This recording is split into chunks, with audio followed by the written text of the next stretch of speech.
And with that, we'll bring in a man who has multiple degrees from MIT, including a PhD in biological engineering. He is also running for Senate in 2020. Welcome, Dr. Shiva.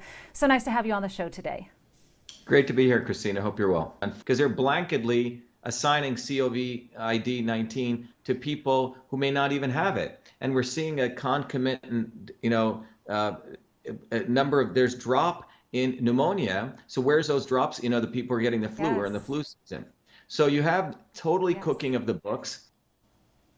You know what? You just brought up something about the death count, and I wanted to touch on that with you. We are hearing reports from doctors who are saying they are being instructed to count deaths as coronavirus deaths, even if the person died from a different condition, but at some point in time had contact with somebody who had coronavirus. Dr. Birx just came out and said they're classifying everybody with the virus as a death instead of dying from the virus as a death. Why do you think that they are classifying this way? Why do you think there's an exaggeration in the numbers here, if you think there's an exaggeration in the death count numbers? Look, what I do know is this, that the WHO, in conjunction with the CDC, is the one that decides what are called codes, diagnosis codes. Most people don't know, when you go into a doctor's office, a doctor looks at you, and in their IT systems, they have to say, okay, Christina has this or this. That is called a diagnosis code. That code, Christina, comes from the WHO. So for coronavirus, as I understand, they created two codes.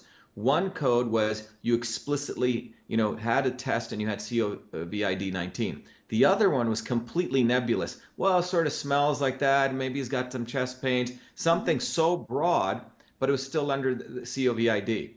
The doctors in the United States received a letter from the CDC, as I have found out, that went to hospital administrators encouraging them to blur both of those codes. So if someone comes in, they have a pre-existing condition, someone with a chest pain, COVID-19, okay?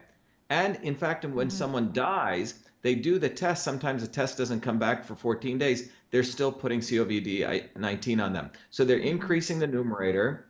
And then as far as the denominator goes, we don't even know how many people actually have been infected, because this is, again, a flu-type virus. So the denominator could be massive.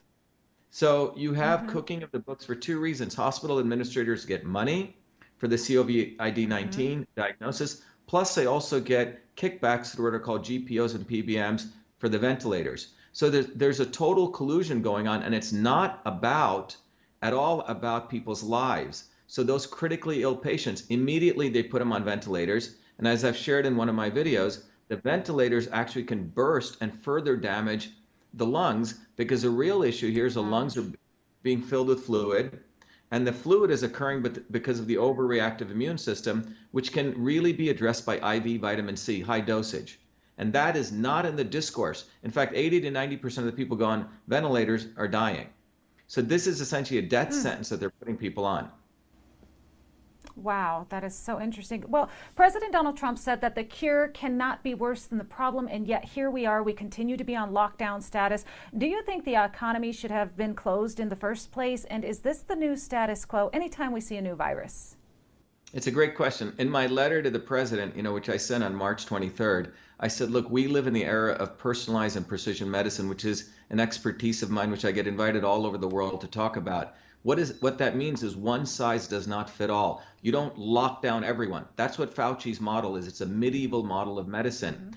And so what we fundamentally have is the approach that we should be taking is taking the people who are truly immunocompromised, truly have COVID-19, fine, they should be isolated, boosted up with immunosupporting things like vitamin A, D, and C. Those of us who are well, we should be back to work. We should be running this economy. Okay, if you want to take something to support your immune system, do that, which should be the vitamin A, the D, etc. One of the two most disastrous things here are we're socially distancing people and hiding them. Go look at the research, a landmark study. When you isolate people, that is one of worse than the detriments from obesity, smoking, and heart disease. Social isolation actually leads to upregulation of inflammatory compounds in the body and downregulation of antiviral compounds. So you're basically increasing the person for viral infection by the amount of stress you're causing them from social isolation.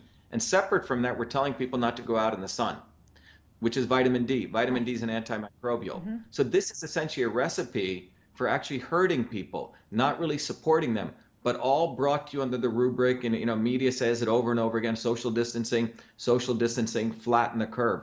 And this is sort of the Mm-hmm. nonsensical science that Fauci is expounding, and it's what needs to be exposed. And really, what we really need to talk about, if we truly care about public health, is building up people's immune system. But that's not what Fauci and company are concerned about. Their model is big ag, which dirty air, dirty water, dirty food. They want people to consume not food that's healthy for them. And then the solution is vaccine mandates. Think about what's going to happen a year from now. When you go to get your driver's license, Christina, where's your vaccine card? And Fauci's already talking about Mm-hmm. that. Can you Yes. go to a Oh, gym? yes, he This is is. about developing a police state. I hate to use these Yes. very harsh terms, but that is what we're talking about, control of the individual. It's a very, very dangerous time, but it's also an opportunity for Americans to go back to our roots, which is freedom, which is basically listening to truth and basically starting to, take back what is really ours, which is our truth, freedom, and health. And Fauci's not about that. He serves the masters of Bill Gates, the Chan Zuckerbergs, the Clintons, the CDC, the Mm-hmm. WHO, and in fact, the Chinese. This is what we're seeing before in front of our eyes, is exporting Chinese model of governance, top down, controlling the last oasis of freedom, which is our human body. And it's very concerning. It's very scary, as well as social distancing. And we just have a little bit of time left here. Another thing they're pushing are these masks and these gloves. And I'm seeing people making these makeshift homemade masks and literally putting their lives in the hands of these masks and gloves. How well do these actually work? And you touched on it just briefly, but what is the real solution to coronavirus?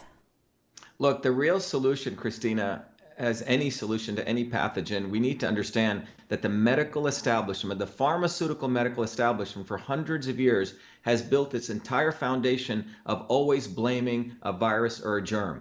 Always.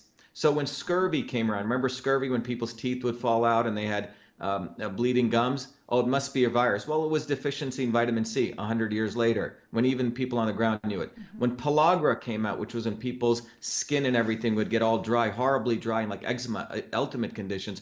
Oh, it must be the Italians who are coming over the ship. They're bringing some dirty germs, and we need to quarantine them. Well, it turned out it was a deficiency in niacin, so on. So what we're seeing here is the virus hunters, the bacterial hunters creating fear. So the real solution is, number one, is to recognize that the immune system is quite strong. We're actually a walking ecosystem of germs, 380 trillion viruses, 60 trillion bacteria among the 6 trillion cells. There's viruses all around us. The reality is a strong immune system always handles this beautifully. It's the weakened immune system. So all those masks and all this stuff, people didn't wear this for humanity, okay? The issue is, how do you beef up the immune system? As I wrote to the president, vitamin D. Vitamin D is an antimicrobial. Why do you think in many of these hot countries we don't hear any about this? Vitamin A, which is all from the rich leafy green, dark green vegetables and fruits. That supports your body to create keratin, cytokeratins through vitamin A, which protects your cells. So these are the two foundation pillars. Yet Fauci and Briggs do not talk anything about that, because a V in vitamin is an anathema for their vaccines. And same with the V in vitamin C is an anathema for their ventilators. You see, it's ventilators and vaccines. Yep. And this is big pharma. And these guys need to be fully exposed. And in my view, people like Fauci need to be indicted for a lot of serious scientific crimes. That's why when we put out this petition, Fire Fauci, I think close to 50,000 people have signed it in 48 hours. And at least we have close to 1,000 medical doctors from all over the world. Everyday people get this. In fact, the unfortunate handcuffed medical professionals get this. This is an opportunity, a huge opportunity, Christina. The real solution is for us to rethink how much governance and how much over respect we give to MDs who unfortunately know nothing about the immune system. They don't study that in medical college or medical school. Excellent points there, Dr. Shiva. Thank you so much for joining us here on America's Daily Report and sharing your insight. We appreciate you.